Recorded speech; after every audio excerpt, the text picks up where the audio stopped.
Hey everybody, it's Romania Black. I have had over the last couple of months several requests to watch Demon Slayer Kimetsu no Yaiba, and as much as I'd like to honor those requests, there's just one problem, and that is I've already watched season one. So, with the movie recently coming out, I do wanted to give a reaction to the movie because I'm really excited about it. And my brother has been begging me to watch it with him. And I was like, I need to watch it first to react to it, and then we can watch it together. So, as my brother keeps begging me to watch it with him, I'm like, okay, I need to sit down and do a soapbox and talk about Demon Slayer before I get into the movie. So I've spent the last week or two going back and rewatching Demon Slayer in the dub because I've already seen it in the sub. So back in May of 2020, as quarantine, shelter in place, and everything was in full swing, my brother and I started to do a thing where we did sibling streaming, where he would come over. At that point, he could come over and visit, and we would watch anime together and talk about it. And we each picked a series to start with. And so the very first series that we decided on was Demon Slayer. And when people ask, how is Demon Slayer? Do you recommend it? Should I watch it? Yes, it's good.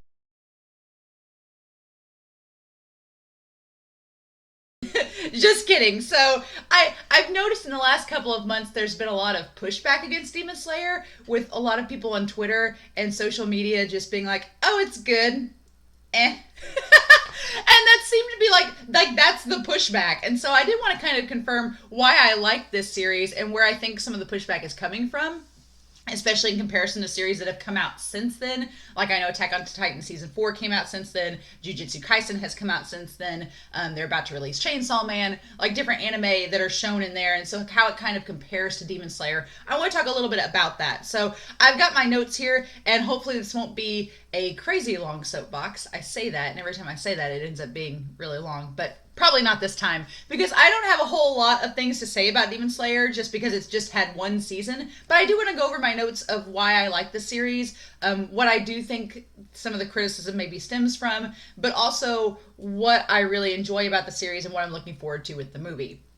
So let's dive in. First of all, I have watched both the sub and the dub for this series. I don't normally do that. However, I accidentally watched an episode of the dub on YouTube on accident. I was looking up a clip and a thing popped up and it was a dub. And so I watched it on accident and I was like, oh, this doesn't sound that bad. Because sometimes if I've seen the sub first, when I go back and see the dub, it's cringy, or I'm like, oh, this doesn't sound right.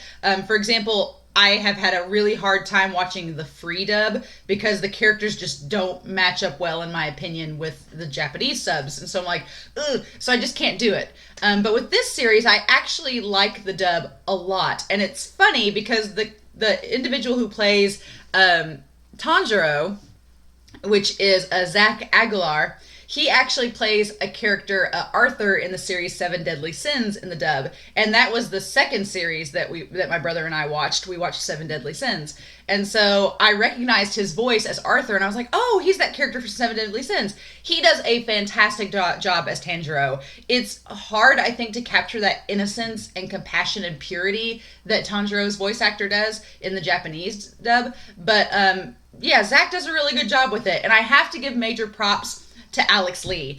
Alex Lee plays Zenitsu, and that is a hard role. Zenitsu is just a wacky, over-the-top, insane role. There's lots of screaming, there's lots of emotion. It's so over-the-top. And when I first started watching the dub, that was the one character I was worried about. I'm like, who are they going to get to play Zenitsu? Because Zenitsu in the Japanese dub is insane. And it works. So I was like, how are they going to do it? But Alex Lee does an amazing job. If you have not watched Alex Lee, like, in the recording booth, there's one where it's like a spaghetti rendition. They can't, for copyright reasons, show the clip, but they've like redone it in spaghetti, and it's him as Zenitsu. It's amazing. If you get a chance, I'll include a link to it, and you should go watch him as Zenitsu. It's wonderful. He's a great voice actor. The only character in the dub that I'm not as impressed with is the voice actor for Muzan. And Greg Chun, you do fine. You do fine as Muzan, but the original Japanese voice actor, who I've looked up, Toshihiko Seki as Muzan is chef's kiss, like the perfect, deep, menacing voice. And that when he whispers to that girl in the hallway, he's like, no, no, no, no, no, wrong, wrong, wrong. It's so good. And honestly, now granted, I've not watched an incredible amount of anime, so Seki's roles are not, I'm like, I don't really know what all he's been in, but I looked him up on here. I mean, he's been an Outlaw Star. He's been Momoji's father in Fruits Basket. He's been in Gundam. He's been in Zetchbell. He was Belcio in Full Metal Alchemist. The only other role that I really know is he was Kai and Shiba in Bleach. And I was like, okay, cool. That was, 20 years ago nearly. So I don't really know him from many other roles, but he is perfect as Muzan. Absolutely perfect. And so Greg Chun, you do a good job, but that's the only dub role I was like, it wasn't quite matching up with the Japanese. But everybody else pretty much matches up fine with the voice actors for Japanese and do a really good job. So if you've not watched the dub of Demon Slayer, I would definitely give it a pass and say go for it. It's nice to have it on these last couple weeks while I've been grading and doing things. I can put the dub on and be like, oh yeah, that sounds really good. Especially the crows. The crows are wonderful. So here's the thing. I really like with Demon Slayer this kind of trend, and I think Jujutsu Kaisen sort of carried on and extended it as well. But the idea of shifting how our protagonists are displayed and how our protagonists function in this type of shonen. So what I mean by that is I think especially with Tanjiro and with Yuji from Jujutsu Kaisen, there is this turning point now that we have where protagonists are not necessarily delinquents. They're not necessarily like dumb jocks or just brawny guys, but they're actually compassionate, compelling, complex characters. And I'm going to talk about complexity in characters in Demon Slayer because I think that's probably its biggest detriment to fans, and we'll talk about that. But what I really appreciate about this series is that Tanjiro is a compassionate, caring individual. He prays for his villains when they die. He wishes them to be reborn under good circumstances. He's not just a character that is out for vengeance. I'm watching Attack on Titan at the same time now, and so it's such a stark contrast. Like, Eren and Tanjiro could not be more different. But I'm like, I could never see Eren like praying over a Titan that he killed and being like, I hope you're reborn in a better life. Like, I just couldn't picture it. But Tanjiro would. And so I really appreciate that Tanjiro, his character, is this unwavering source of purity. And it really makes you kind of root for him, that you want to see stuff happen his way that's good, especially in regard to Nezuko, his sister. And the bond between him and his sister is so strong in the series that if you're a sibling and you have a brother or sister, you kind of understand that bond and you're like, oh, I just want you guys to be happy together. And that's kind of the same way with Yuji. Yuji maybe is not quite as... Tanjiro is never presented as dense in any way, and Yuji can have some dense moments where he shares a brain cell with Nobara, but Yuji is the same vein. He's a compassionate, caring character who questions, we're killing these demons, much like Tanjiro. He's like questioning what's the morality of that and how does that affect ourselves as people. And so I like the idea that both Tanjiro and Yuji question the morality of murder and the morality of killing and the causes of it and the reasons for it and how does that affect us as people moving forward. And so I really like this trend where we're creating more protagonists that are self-aware of their actions and self-aware of the environments that they're in and their motivations and the moral high ground of what they're doing. Like, I really appreciate that with this series. And then, like I said, the series itself, when people are like, how's Demon Slayer? It's good. It's just good. The animations by Ufotable, oh my gosh, the animation is absolutely stunning in this series, especially in regards to, I would say, the highlights of animation for me are episodes 8, episodes 19, and episodes 26. The animation for those episodes, it's so crisp and clean, and there's this beautiful blend of CGI and 2D animation. It's just the tracking shots throughout, especially episode 26, the final episode of the season. The tracking shots, the camera work, the cinematography, it's all just gorgeous. And it's married with this very beautiful soundtrack that has a very specific, traditional kind of Japanese, the sounds of percussions and drums and beats and everything. It just has like an ethereal sound to it. And it kind of matches this world that you construct that has this kind of ancient lived-in feel to it. But I like that it transitions too, because when you start out the season with Tanjiro, it just has this ancient old world, like Meiji period atmosphere to it. And then as you transition into the city, like around episodes 7 and 8, you're like, oh, it's got a more modern feel to it. And it's starting to like, you're starting to feel and realize that the world is beyond just Tanjiro's little village. Like, it's more expanded. And then it just has, I don't know, the soundtrack's just really, really good overall and throughout. As far as the characters go, aside from Tanjiro, I would say obviously it's a pretty well. There's a lot of characters in the series, and they each get their own due diligence. I will note that it's kind of funny that Giyu. I commented on my brother when we were watching this, but Giyu, his voice actor, the English dub voice actor, is Johnny Young Bosch, which it's funny, we talk about Protagonist. Johnny Young Bosch was the English dub voice actor for Ichigo in Bleach, and he has such an iconic voice that as soon as he started talking, I'm like, oh, that's Johnny Young Bosch, it's Ichigo. So he can't escape it. He was Ichigo, and he was also the main character in Akira when they did the English dub. But yeah, it was like Kaneda. But I was like, you can't escape that voice. And I told my brother it was really, really funny because Bleach came out like in the early 2000s. So a lot of people watching Demon Slayer will have never watched Bleach before, or they probably haven't watched Bleach because it's an older anime. So they don't realize that Ichigo's voice actor in the dub, who played this main protagonist character for years, is now playing the older mentor character, Tanjiro. It's kind of like a passing of the torch sort of scenario. It's really funny to me that now you have Ichigo's voice actor in this kind of mentorship role, which is, I don't think in the Japanese original cast it's like that, but it's just a funny little dub note. But yeah, as far as the characters go, obviously my favorite characters, if I had to pick a top three, would be Tanjiro. Obviously he's my favorite character, and then I'd have to say it would be Muzan and Lady Tamayo.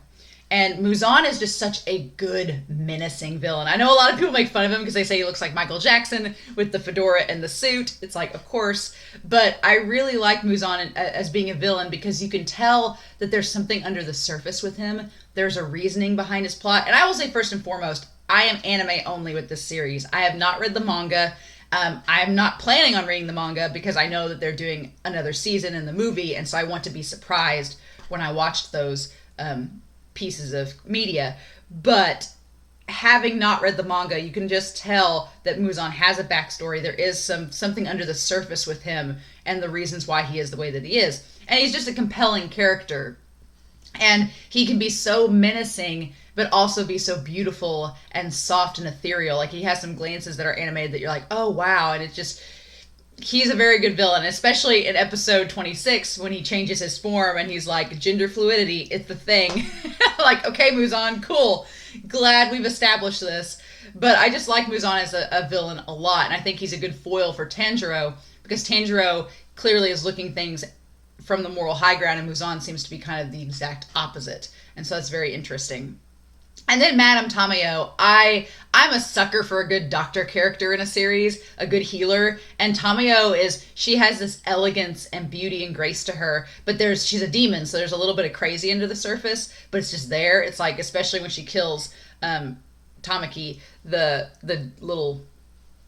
demon that has the ball that moves around, like, you can tell there's a little bit of crazy there. And of course Yushiro is just wonderful. Yushiro, I really love him because he's in the Japanese dubcast, he's played by Deku's voice actor, and if you listen to Yushiro, you can hear Deku, and it's really, really funny, especially because Deku's character in My Hero Academia never really gets flustered or angry, and then in this series he gets really angry at Tanjiro, and so it's like, oh, Deku's flustered, that's funny. So it's a nice little thing, kind of like with Johnny Young Bosch. The most controversial character for me is Zenitsu, and I know Zenitsu has a huge fan base. He's like my brother's favorite character, which does not surprise me knowing my brother. Of course my brother loves Zenitsu.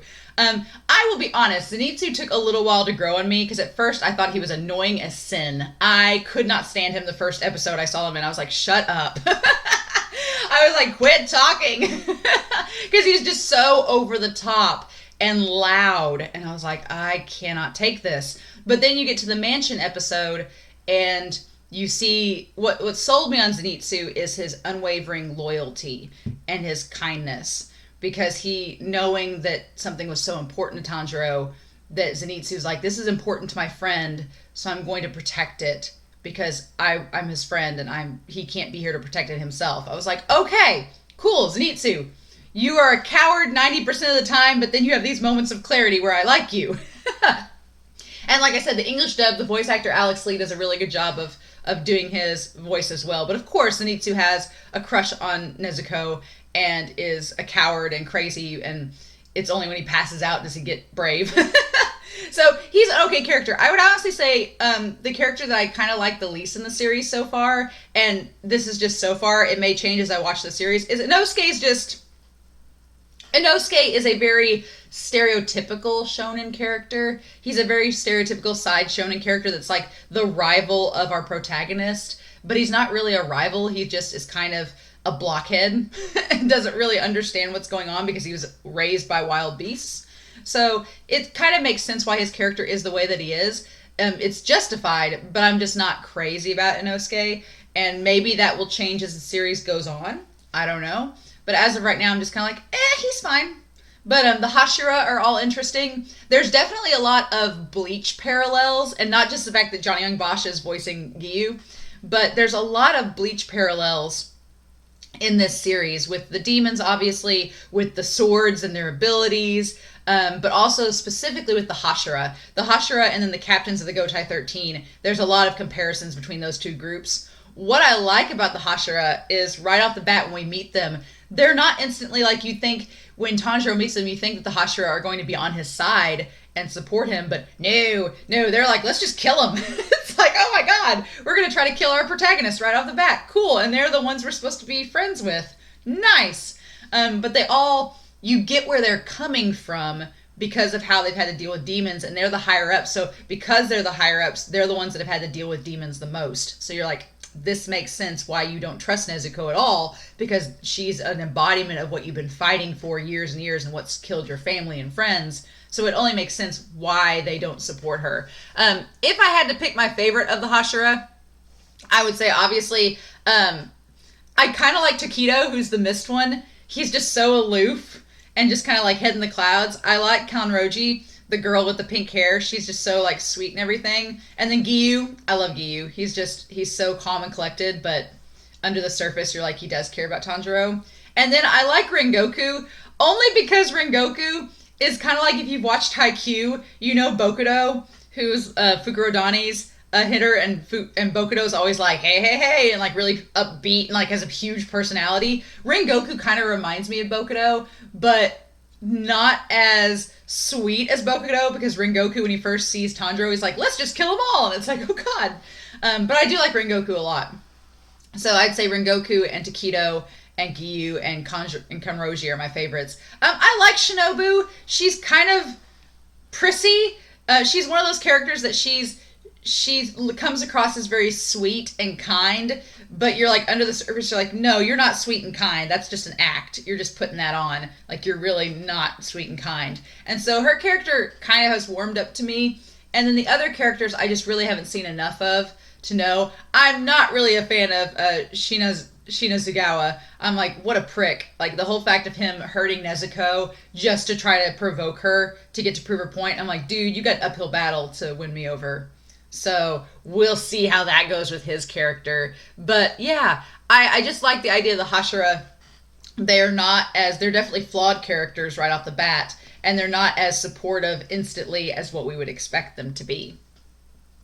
So with the pushback from the series, I want to go ahead and talk about that before I get into my other notes.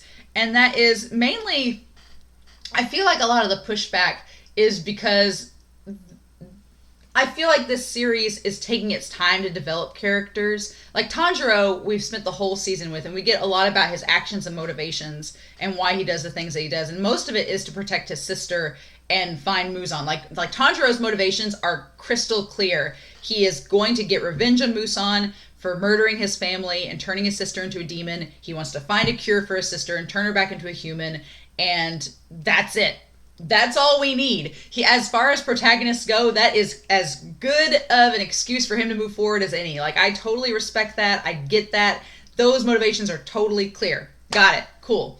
I think a lot of the pushback is that it's not, and what gets me is like, I think a lot of people push it back because the characters are not as complex as what we see in some of the other series that have recently come out. Like, you have season 4 of Attack on Titan, which that series has had 4 seasons to build up. But I would argue, in Attack on Titan's favor, I'm only like 7 or 8 episodes into season 1 at this point, so I'm not the right person to say this probably. But in those 7 or 8 initial episodes, we get so much character development and so much complexity revealed with these characters that it feels very real and genuine. And the one thing that I think Demon Slayer struggles from is that we haven't gotten those same complexities from these characters that we have in series like Attack on Titan, like Jujutsu Kaisen. In Jujutsu Kaisen, it's 24 episodes, this series 26. We get so much with these characters in Jujutsu Kaisen, the complexities, their motivations, and everything. And other than Tanjiro and Zenitsu, we don't really get a lot of the character motivations with the other characters. I mean, Muzan is still a mystery. Inosuke, we don't really know much about. Zenitsu, we get with his grandfather, and when he faces the spiders in the middle of the series, we get to know what Zenitsu's motivations are and his connection with his grandfather and him learning the the thunder breathing technique and everything. We get a little bit more on him so we can connect more with him. And we need to do that with Zenitsu because Zenitsu is such an extra character that if we don't get some character development, it's like, But a lot of the development and complexities in Demon Slayer have to do with the villains, has to do with the demons themselves, which is kind of the point. Because the whole point of why would Tanjiro pray for these bad guys, why would he pray for these antagonists that are trying to kill him, why would you do something to these morally irreprehensible characters?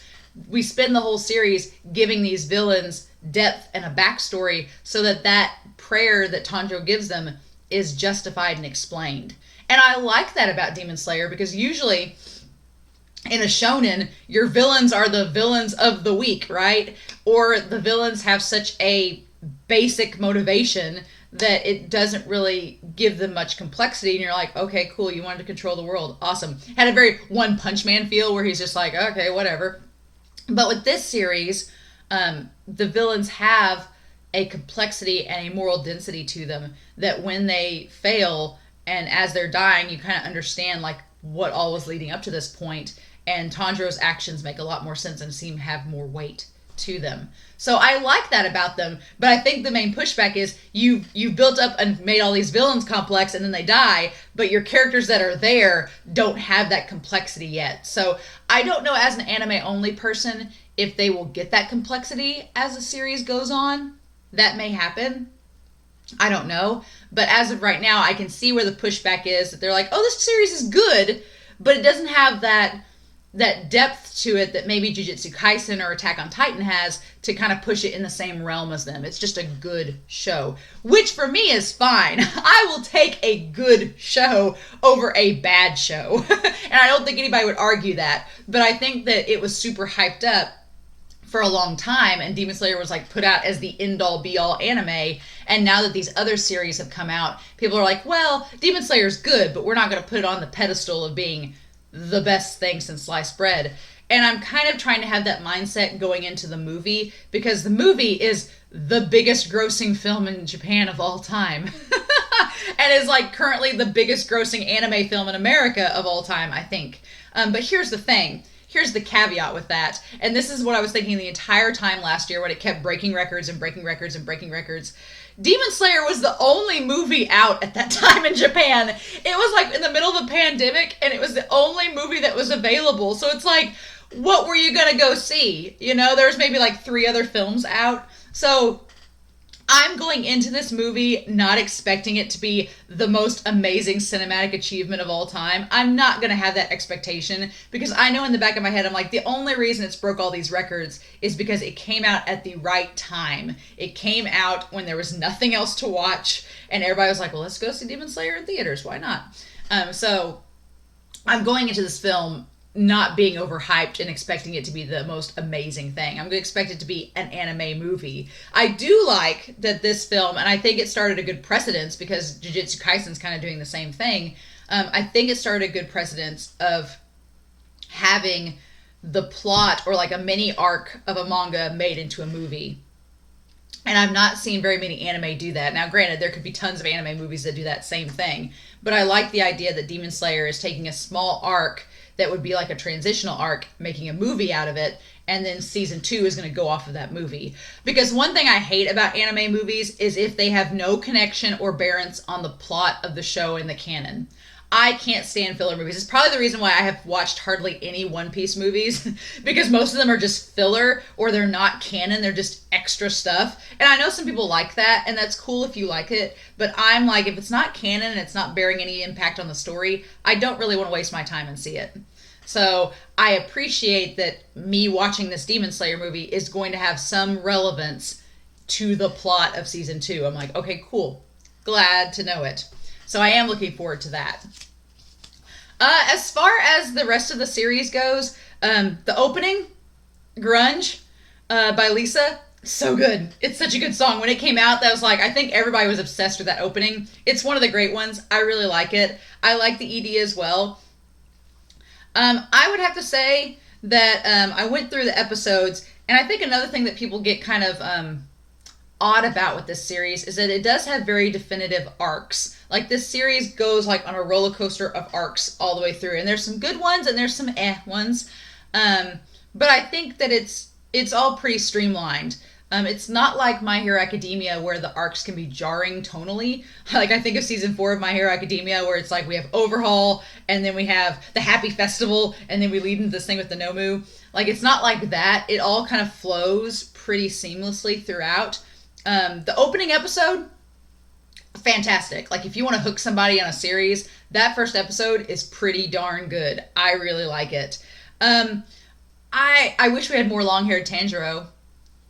I'm just going to say it. Long-haired Tanjiro is great. We need more of that. Why don't we have that?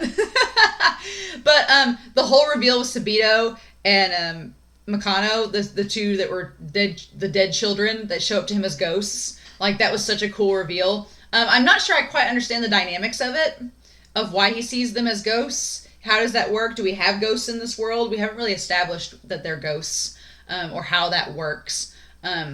But I do appreciate that arc of him learning, and that right from the get-go, like, a year passes, so we get like a passage of time right off the bat. Like, that part was interesting. And then the whole forest arc where we did the final selection, it's kind of disturbing that they're like, okay, kids, go through this forest and hopefully you won't die, and 3 make it out at the end. It's like, It already sets up kind of, this show has, like, on the surface, kind of a glossy appearance of like, oh, everything's fine, but then under the surface you're like, no, children just died in a forest to try to make it through and become demon slayers. Like, it's got a lot of darkness under the surface, but it kind of, like, just glosses it over, and maybe that's why some people have an issue with it. I don't know.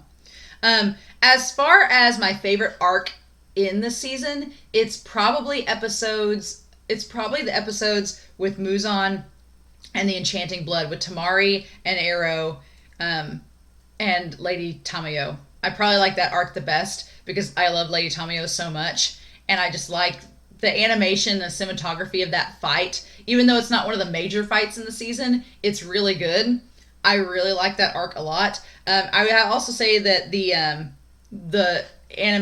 arc with the Spider family would probably be my second favorite. The only reason it's my second favorite is I feel like the arc with Lady Tamayo, it's like 3 episodes. It's a 3-episode arc. We're done. We move on. The forest arc with the Spider family, it goes on for like 7 episodes. And it's fine. It's good.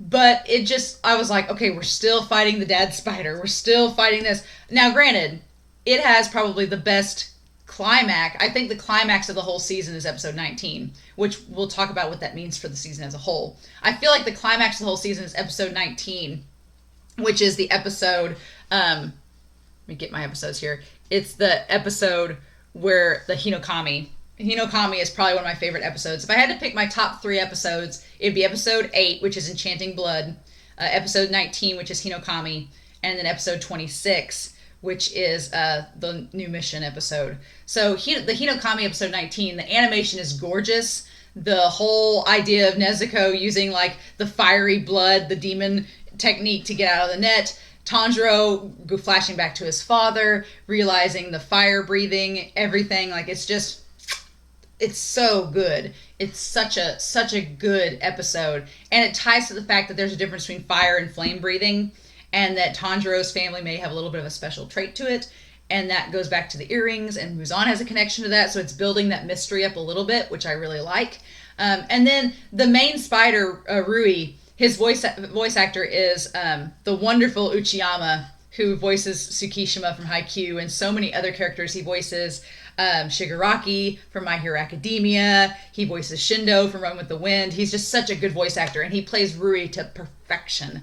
Like, I would have to say that the Spider Family arc and with Rui, and then the Tamari and Arrow arc with Lady Tamio, they're my favorite arcs of the season. They're just so good. The animation, the cinematography, like all of it is just wonderful. Zenitsu has the moment with the spiders. Creepy, so creepy. I'm glad he just one-shotted that spider and got it over with. It was great. The Spider Family arc goes on a little bit longer than maybe I would like. I kept wanting to be like, okay, I find myself when I was rewatching it, I would fast forward through some parts of the arc with the Spider Family, whereas with Lady Tamio, I didn't fast forward through that arc at all because it was only 3 episodes. And that leads me to my least favorite arcs of the season. The Suzumi Mansion. That arc, the villain is kind of like, he was a writer, and his writing wasn't appreciated, and that's why he became a demon. I'm like, okay. I feel like the other villains had a much more compelling motivation to why, like, the one, was frail, like, Rui's character was frail and didn't feel like his family loved him, and then it comes out that the tragedy is that they did love him, blah, blah, blah. I feel like that when it comes to, like, some of the villains, their connection with their family, that bond's much stronger than just this guy's writing was insulted. And honestly, other than establishing, I feel like the Suzumi Mansion arc is just to establish Zenitsu's character and get us to not hate him. I feel like that's the whole point of that whole arc, is for us to not hate Zenitsu by the end of it. We're like, yeah, we don't hate you now because we realize you're actually a loyal character, and you do have redeeming qualities. You're not just really loud and over the top. But other than that, it's probably my least favorite arc in there, and I'm glad that it's pretty short. And then the ending of this season is so strange, because normally you have your climax episode and then you have like 1 or 2 episodes afterwards to kind of have a resolution, right? Episode 19, in my mind, is pretty much the climax of the season. It's Nezuko using the demon powers. It's the connection to Tanjiro's past, him using the fire breathing. Like, it's all a really good climax. But then we have episodes 20, 21, 22, 23, 24, 25. We have 7 episodes after that. 7 episodes after that. And I'm like, what? And so that's where I get, and here's the funny part. The weird thing about it is it's not filler. It's not drawn out. It's not slow. There's stuff happening with them meeting the Hashira, but it's all, I feel like you could have condensed it by an episode or 2. I feel like you could have made this a 24-episode season, and it would have still worked. So it's very, very strange. It's very odd. I don't know how else to describe it, but I can totally see why people towards the end of the season are like, okay, when are we moving to the next arc? And we just don't. It's basically meeting the Hashira, meeting the Master, and then them going to rehab, and then we do get backstory on Shinobu and backstory on the Butterfly Girl, whose name escapes me at this point. And then episode 26 is wonderful. I will say that episode 26 is one of my favorites. It's the final episode of the season. We get Lady Muzan. We get him dismantling half of the moons. He's like, you 6 at the bottom suck. Let's just get rid of you. And I talked about this with my brother. I feel like it's such a great writing move, because I've heard the series is not very long. It's only like 205 chapters. The manga is as a whole. So they're probably going to do maybe 3 seasons total of this series, and then it's over. Or maybe 2 seasons. I don't know. And another movie. But I really like that it seems like the mangaka looked at all the 12 villains that he had and was like, I don't really need this many. I might have overthought this. Let's just get rid of half of you right now. And they just cut half of them out. And he's like, okay, 6 was a better number. Should have gone with 6 to start with. But it also shows how just insane Muzan is, that on a dime he can be like, I don't want to do this anymore, and then just cut out half of his ranks, So I love that episode so much, but I thought that was a funny little kind of meta commentary on the mangaka being like, I have too many villains. Let's reduce this by a little bit. But yeah, I would say those are my favorite episodes. The humor in this series, the humor is a little hit or miss. I think it depends. There's some jokes that land really, really well, and there's some that I'm like kind of fall into that typical shonen humor that either works or doesn't work. But overall, I mean, the series is just good. It's just a good series. I really like it. The action, the choreography. Tanjiro is probably one of my favorite protagonists of the last year. Like, he's just great. I will say that probably what the biggest pushback is that the show doesn't quite have the depth and complexity in the story and character that we see in some other shonen that are out right now. Because up until, I mean, I really loved this series, and then Jujutsu Kaisen came out, and I was like, oh, well, this series is great. And so it's going to be interesting. I'm definitely going to react to the movie soon and have it up on Patreon, then have it up on here. So you guys will see me react to that movie soon, to the Demon Slayer movie. And then I know season 2 is coming out this fall. It's funny because there's going to be Demon Slayer season 2 coming out. There's going to be the Jujutsu Kaisen movie, which I'm definitely reacting to. And then there's going to be Chainsaw Man. And so I really kind of want to see Chainsaw Man, and I want to see Demon Slayer season 2. And so it's interesting. I'm going to be curious to see how the second season holds up in comparison to now that I've watched Jujutsu Kaisen, and now that like Chainsaw Man comes out. Like, I want to see kind of what the comparison is and how that looks. And as I'm watching Attack on Titan, which is another complex shonen, like how it's going to match up with those series. So yeah. But yeah, overall, I really like Demon Slayer. I'm really excited to see the movie. I'm very curious to know what you all think down below of Demon Slayer as a show. Please don't give me any manga spoilers, because like I said, I'm anime only. I'm going to go into this movie knowing nothing about the manga, just knowing what I've watched from season 1. But I am pretty excited for the movie and for season 2 when we get to it. So I'm curious to know your thoughts down below, what you guys think of the show, what you guys think of the Pushback, if you still really like it, and then if you're looking forward to the movie, things like that. But as always, I hope you all have a wonderful week. Please stay safe, take care, and yeah, I'll see y'all again real soon with the reaction to the Demon Slayer movie.